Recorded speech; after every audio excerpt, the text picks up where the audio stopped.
पड़ेगा।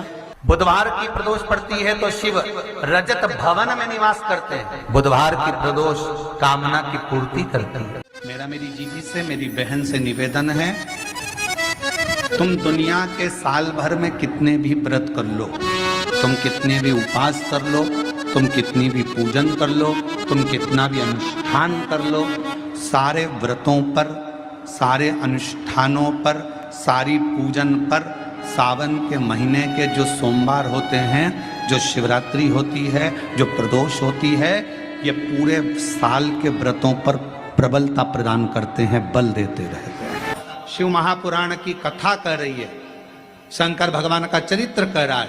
सावन के महीने में प्रदोष का जो दिन आए, 2 प्रदोष, श्रावण के महीने के 2 प्रदोष पड़ेंगे। किसी भी प्रदोष पर एक पीपल के पत्ते पर कनेर का पुष्प अपने घर के अंदर रख लीजिए प्रदोष के एक दिन पहले, और प्रदोष वाले दिन उसको बहते हुए पानी में डाल दीजिए। जिंदगी में जो तुम्हारे यहाँ तकलीफ चल रही है, एक उठ रहा है, एक बैठ रहा है, एक बीमार पड़ रहा है, एक ठीक हो रहा है, फिर बीमार पड़ रहा है, फिर ठीक हो रहा है, ये ठीक हुआ, फिर इसको हो गया, फिर इसको कुछ हो गया, फिर किसी को कुछ हो गया, अर्थात शिव का नाम लेकर।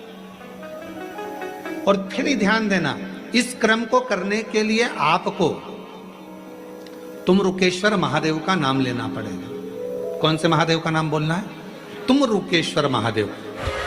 चतुर्मास के अंतर्गत आप लोगों ने भी देखा होगा, कई माताएं बत्ती तैयार करती है, तो 1 बत्ती बनाई, 2 बत्ती बनाई, 3 बत्ती बनाई, फिर उस बत्ती को बना कर और 108 या 1008 बत्ती की, जम के बोलो जरा, 1 बत्ती बना देते। दर्शन किए आप लोगों ने, कई करें आप लोगों ने? लंबी लंबी बत्ती बनाती हैं और 1 बत्ती बना के पटकी, फिर दूसरी बना दी, फिर तीसरी बना दी, चौथी बना दी, फिर बनाते 108 बत्ती। इसका क्या मतलब?